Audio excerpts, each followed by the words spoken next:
All right, welcome back. Well, we know that a lot of you have strong feelings about what happened over in Israel over the weekend with the attacks. And joining us now live today, Michelle Esri, the owner of Fullwell Neurofeedback and Counseling in Hoover, to sort of talk through some of these feelings and even how we can turn our feelings sort of into action. Michelle, thanks for being with us today.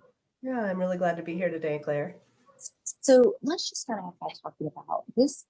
I mean, this sort of came out of nowhere for a lot of people. This sort of came Yeah. as a surprise for, I think, a lot of people. So I'm sure there's a lot of feelings around.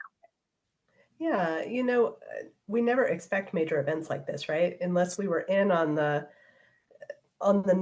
side of the terrorists. Terrorists are coming out of nowhere, right? Like that's where they're coming from. And so big events like this are going to be something that surprises us. We're going to go along feeling safe, and then something major like this can make us feel really unsafe. We can feel angry, we can feel sad, we can feel a variety of emotions when stuff like this happens, and that's really normal. Our nervous system and our is a social nervous system. We are impacted by what happens around us.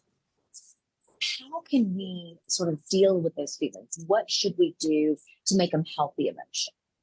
Yeah, I think it's really appropriate to recognize that you're having those emotions, that it's okay that you're sad or that you're angry or that you're afraid, but it doesn't help to focus on what you cannot control, right? We are one, if you're in the US, for example, and you're far away from this circumstance, you definitely don't have anything that is in your immediate presence that you can control. And it doesn't help us to focus or overly focus on the things that make us afraid.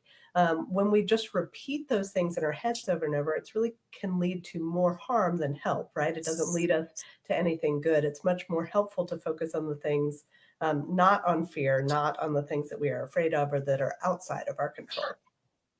And we're looking at some of the tips that you have. The third one is to try to calm your body. What do you mean by that? Well, a lot of times when we get really upset or afraid, one of the things that we can focus on, right? We can't focus on what's outside of our control. And big events like this are outside of our control, but we can focus on what is inside our control. And our physical body is, right? If we're starting to feel really afraid or upset, we can focus on, you know what, I want to take some deep breaths and calm my body down. I want to go for a walk, and I want to talk to a friend. I want to feel grounded. I want to feel safe. If I feel unsafe in the world, I can feel safe in my body. Does that make sense? Absolutely. And there are people who still want to do something like that will make them feel in control if they can do anything. I know we have the tips up there about donating, praying, even helping someone near you, but talk about how Yeah. that can, honestly, that can sort of help. And maybe that makes us feel more calm. Having something that is within our power to help, right? Like in a major situation like this, it can be really hard to look at something happening around the world and not feel like you have any way that you can participate or help.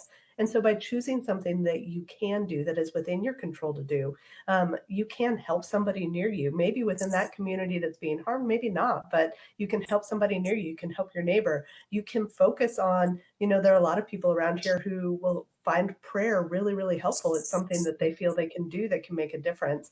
You can donate money to a cause that's going to help those people in that location. And in all of those ways, it gives us a way, an outlet for that impact that's having, if that makes sense. Like we want to help. How can we help? And there are really practical ways we can find to kind of give ourselves a way to participate in helping this big thing that feels outside of our control.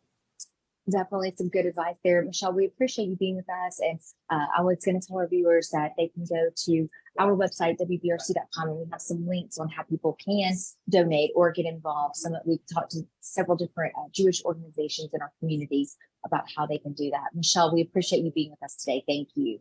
Thanks for having me, Claire.